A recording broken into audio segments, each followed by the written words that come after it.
everybody, I'm going to talk to you today about how to determine how much funding you need for your startup.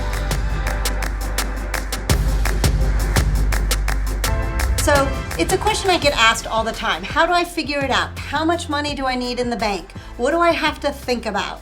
How do I calculate it? So that's what we're going to talk about. First, we're going to talk about startup costs. What are they and what are they not? So startup costs are generally everything that you spend on before you actually open your doors and start charging your customers. So it's a pretty simple way to think about it.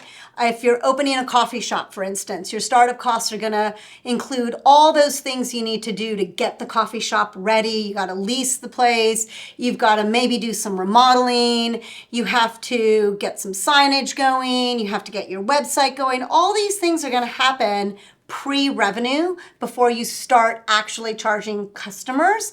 Those are your startup costs. And how you determine them is really based on all the things that you need to spend before that first day and that first customer that gives you the first dollar.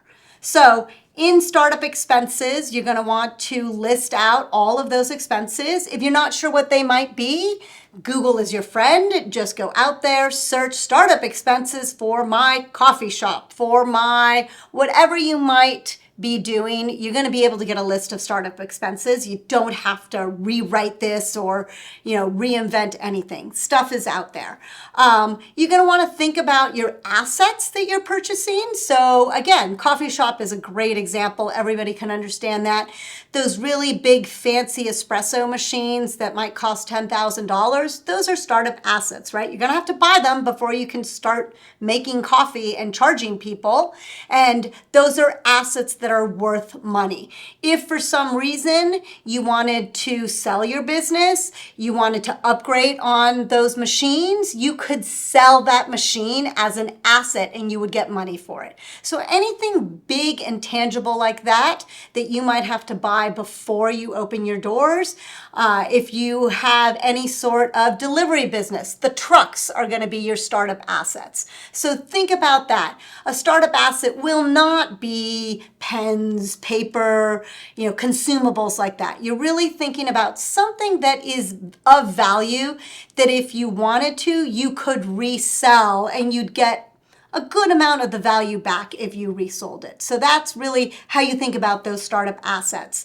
And then you're going to need some cash as you get that business going. You're going to have to pay vendors, maybe contractors if you had to do some work on a brick and mortar space, or maybe some web developers who developed your website. You're going to have to pay them maybe even before you start getting revenue from your customers. That means you need cash in the bank. So you're really going to want to figure out what amount of cash and what's that cash runway you need until you're getting enough money coming in from your sales that the sales can take care of that cash ramp.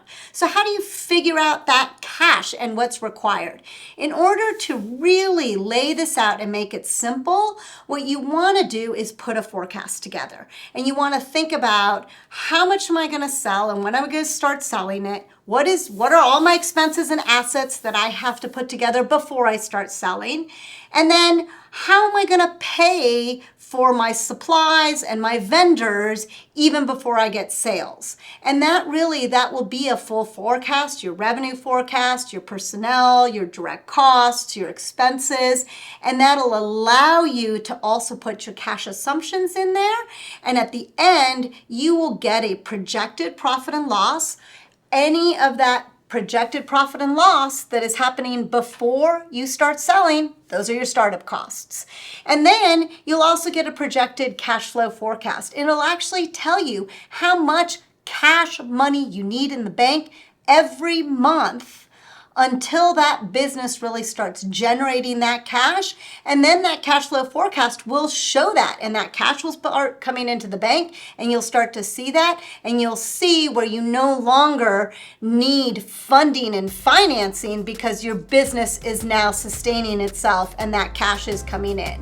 But the only way to do that is to actually put together that full financial forecast. Thanks so much for watching and listening. If you're looking for free resources to learn more, we've got so many on bplans.com. You can really dig into startup costs.